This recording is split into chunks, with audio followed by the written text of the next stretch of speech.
नमस्कार, आप देख रहे हैं खबर दशपुर में हूं आपके साथ पंकज मेनारिया। मध्य प्रदेश शासन द्वारा पूरे प्रदेश में विकास यात्रा निकाली जा रही है। स्थानीय स्तर पर भी विधायक दिलीप सिंह पेरियार के नेतृत्व में पूरे नीमच तहसील में विकास यात्रा निकाली जा रही है। विकास यात्रा का तात्पर्य ये है कि मध्य प्रदेश शासन ने कितना विकास प्रदेश में करवाया इन सब को लेकर, लेकिन नीमच की स्थिति देखकर आप अंदाज़ा लगा सकते हैं क्या वाकई में विकास हुआ है। बात की जाए शहर के मुख्य मार्गों की तो ग्वालटोली की पुलियाँ अभी तक अधूरी पड़ी हुई है। लोग घूम के निकल रहे हैं और प्रभारी मंत्री ने 4 सड़कों का भूमि पूजन किया, वो सड़कें आज भी अधूरी है। इन्हीं सब मुद्दों पर हम बात करने के लिए हमारे पास में है कांग्रेस के नेता महेंद्र मोनूलोक। इनसे बात करेंगे। सर, अभी एक विकास यात्रा निकल रही है, शहर की स्थिति की और जिले की स्थिति की और नीमच तहसील की स्थिति को देखकर लगता है विकास हुआ है? देखो, नीमच की जनता भली भांति है कि नीमच में किस तरीके का विकास हुआ है और भाजपा के नेता किस तरीके से विकास यात्रा के नाम पर नौटंकी करने निकले हैं। क्योंकि पिछले 15 साल से भाजपा की सरकार इस प्रदेश में है। आप नीमच में अगर विकास की बात करें तो नीमच में आज दिन तक ऐसा कोई बड़ा विकास नहीं हुआ है जिसको आप विकास यात्रा के नाम पर विकास बोल सकते हैं। नीमच में बंगला बगीचा की समस्या ली जाए तो बंगला बगीचा समस्या 10 की 10 बनी हुई है। नीमच में अगर मेडिकल कॉलेज की बात की जाए तो मेडिकल कॉलेज भी कमलनाथ जो सरकार थी, 18 महीने की जो सरकार आई थी, उसमें कमलनाथ जी की देन थी, नहीं तो मेडिकल कॉलेज मंदसौर को मिल रहा था। और अब नीमच में ये जनता के बीच जग जाहिर है कि नीमच के जो मंदसौर के जो सांसद हैं सुधीर गुप्ता जी, उन्होंने नीमच के साथ तो ऐसा दुर्व्यवहार करते हैं जैसे सोतेला जो बच्चा होता ना, उस टाइप का नीमच को मानते हैं वो। ना तो नीमच में पासपोर्ट की सुविधा है का केंद्र है, ना यहाँ पर ट्रेनों की कोई रुकावट है, ना नई कोई ट्रेन का यहाँ पे आज दिन तक कोई नई ट्रेन मिली है, नीमच की सौगात मिली है। और अगर आप जलवर्धन की बात की जाए तो नीमच का जो पेयजल समस्या आज 10 की 10 बनी हुई है।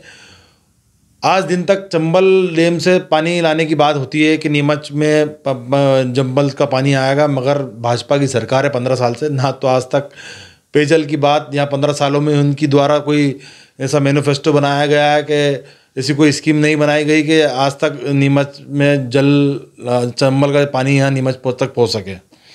और रही बात नीमच की सड़कों की, तो आप नीमच में जग जाहिर है कि नीमच में अगर आप जावद फंटे से अगर घुसोगे नए गांव की तरफ से तो नीमच में गड्ढों से स्वागत होता है। और भाटखेड़ा से अगर आप जाओगे तो वहाँ पे नीमच की जो 15-20 किलोमीटर की सड़क है, नीमच की जो मुख्य सड़क, वो बिल्कुल गड्ढों से भरी पड़ी है।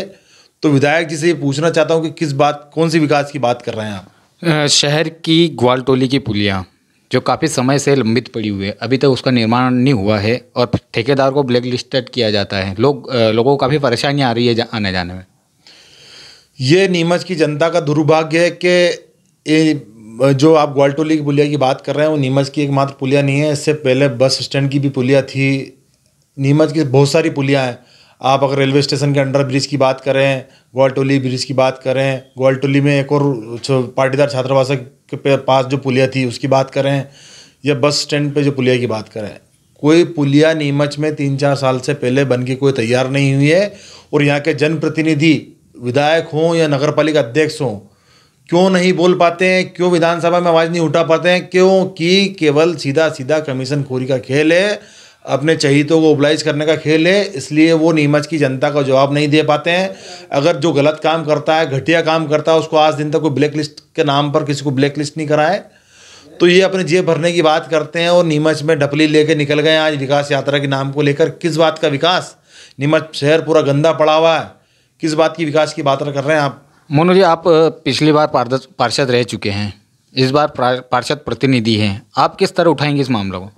हम जनता के बीच में बात पहुंचाएंगे मीडिया के माध्यम से, और चौराहे पर हम लोगों से चर्चा होती है, जनता को बताएंगे कि भाजपा कहती है वो करती क्या है। इनके पास कोई विकास के मुद्दे नहीं है। नीमच की जनता जान चुकी है कि 15 साल में आज दिन तक ऐसी कोई बड़ी सौगात नहीं मिली है। ना तो कोई मेडिकल कॉलेज की बात हो, आप सिविल हॉस्पिटल में देख लो तो बेचारा कोई मरीज जाता है, महिला जाती डिलीवरी के लिए, तो उनको बड़े बड़े ठेकेदार जो सिविल हॉस्पिटल के डॉक्टर हैं, उनकी साँठ गांठ के कारण बड़े ऑपरेशन के माध्यम से बच्चे होते हैं। और कोई ऐसा रेफर केस होता है तो उसको तत्काल माध्यम से उदयपुर रेफर कर दिया जाता है। ऐसे मामलों में हमारे विधायक बिल्कुल गंभीर नहीं है, नीमच के जनप्रतिनिधि कोई गंभीर नहीं है। यहाँ के हमारे क्षेत्र के जो मंत्री हैं सकलेचा जी, उनकी उधर तरफ से भी ऐसा कोई बड़ा सौगात नीमच की जनता को नहीं मिली है।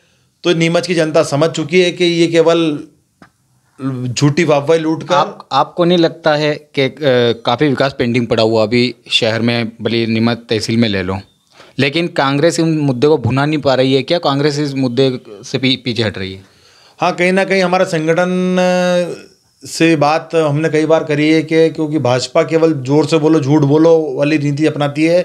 कांग्रेस अभी चुनाव आ रहे हैं विधानसभा में, हम हमारे संगठन के स्तर पर जनता के बीच में ले जाएंगे, क्योंकि पिछली बार भी ज़्यादा अंतर से यहाँ के जो प्रत्याशी ज़्यादा अंतर से नहीं हारे थे, आसपास लगभग कम वोटों से हारे थे। तो जनता जान चुकी है, जो भाजपा कहती है कि हम विकास करेंगे, विकास किया है, तो नीमच की जनता के सामने सारा विकास दिख रहा है। नीमच की सड़कें देख लो आप, नीमच का कोई ऐसा बड़ा मैनिफेस्टो तैयार बन के नहीं हुआ है कि नीमच को कोई बड़ी सौगात मिले। नीमच की आज की वही पहचान है जो आज से 15 साल पहले हुआ करती थी। नीमच को आज दिन तक ना तो कोई डैम मिला है, ना कोई सड़क मिली, ना कोई रेलवे की कोई सुविधा मिली है। सब चीज़ आप देखो तो और पीछे पिछड़ गई हैं। जैसा कि आप बता रहे हैं कि अभी नवंबर में विधानसभा चुनाव है और काफ़ी समस्या है, काफ़ी विकास अधूरा पड़ा है, तो आप कैसे जनता के बीच में इन चीज़ों को लेके जाएंगे? नीमच की जनता है, उन जनता को बताएंगे कि आपके सामने 15 सालों में इन्होंने जो वादे किए थे, चाहे बंगला बगीचा का हो शहर में, और चाहे अभी ओलावृष्टि हुई हो, किसानों की बात करें तो विधायक जी जाएं वहाँ का मौका मुआयना करें, पटवारियों को आदेश कर निर्देशित करें कि इनको फसल जो उनका नुकसान हुआ है उनको मुआवजा मिले। मगर ये बात कहीं नज़र नहीं आ रही दूर दूर तक। केवल और केवल जनता इनके साथ नहीं है, सरकारी मशीनरी को यूज़ कर रहे हैं। आज देखने में आएंगे तो नगर पालिका पूरे खाली है, SDM कार्यालय, कलेक्टर कार्यालय, सारे अधिकारी वहाँ लगे हुए हैं। मतलब टाउन हॉल में अगर कोई मीटिंग होती है तो सारी सरकारी पैसों का दुरुपयोग करके और बड़े बड़े होर्डिंग्स बैनर लगवा के जनता के पैसों का नाश कर रहे हैं, खुद की वाहवाही लूटने के चक्कर में। जैसा ये आप बता रहे हैं कि जनता के पैसों की वाहवाही करें, एक मामला देखना है, मध्य प्रदेश शासन द्वारा जन सुनवाई का कार्यक्रम हर जिले में होता है। जन सुनवाई में लोग अपनी समस्या लेकर जाते हैं ताकि अधिकारी उन समस्याओं का समाधान करें। लेकिन पिछली बार हमारी टीम जब कलेक्टर ऑफिस गई थी, वहाँ ऐसे बहुत सारे लोग हमको मिले जो कहते हैं कि हमारी समस्या जस के तस बनी हुई, हमने इतने आवेदन दे दिए। और अभी गए मंगलवार को एक किसान आया था जो अपने साथ में जहर की बोतल और केरोसिन लेके आया था कि मैंने काफ़ी आवेदन दे दिया लेकिन समस्या का समाधान नहीं हुआ। तो क्या ये जो जन सुनवाई है, जन सुनवाई केवल खानापूर्ति है? जन सुनवाई के नाम पे केवल लिपापोती का खेल होता है। वहाँ पे आवेदन लिए जाते हैं और उनको कार्रवाई करने का आश्वासन दिया जाता है। मगर ऐसे बेचारे जन सुनवाई के नाम पे सिंगोली हुआ, दूर दूर से जो लोग आते हैं ग्रामीण क्षेत्र के, उनको कागज़ केवल डस्टबिन में डाल दिए जाते हैं, उनको आश्वासन दिलाया जाता है। मगर बेचारा किसान हो, गरीब लोग को देखो, जिनको योजनाओं को लाभ मिलना चाहिए उनको कोई योजना का लाभ नहीं मिलता है।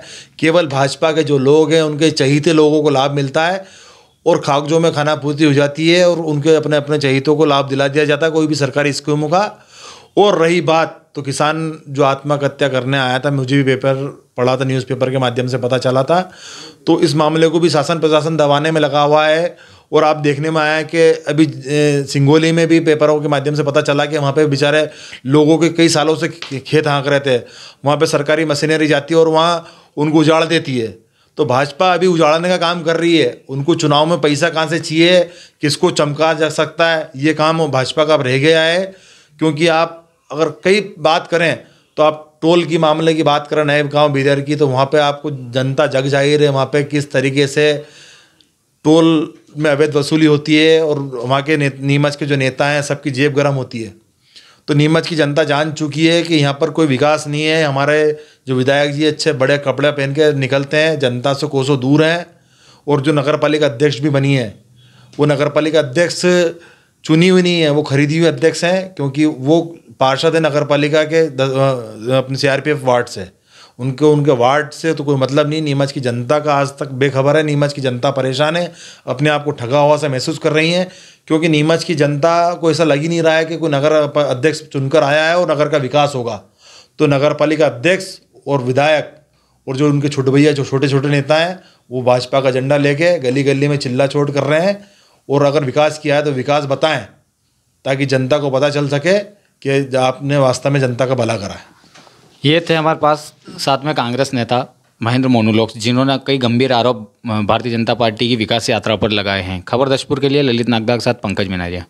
ये बहुत अच्छा कोचिंग क्लासेस है। निमित सर एक बेस्ट टीचर हैं, उनका बहुत सहयोग रहा है एंड बहुत अच्छा पढ़ाते हैं। निमित सर के मार्गदर्शन से मेरा चयन लोक अभियोजन संचालय भोपाल के जिला कार्यालय रतलाम में हुआ है। ये निमित सर का हार्दिक आभार व्यक्त करता हूँ। और निमित सर ने हमें मैथ्स रीजनिंग जीके की अच्छी तैयारी करवाई है और जिस सब्जेक्ट में हम कमज़ोर पड़े उसकी स्पेशल बेस। सबसे बड़ा योगदान मैं निमित सर का देना चाहती हूँ, जिनके पढ़ाने का लेवल, समझाने का लेवल सब कुछ बेस्ट। मतलब नीमच में मुझे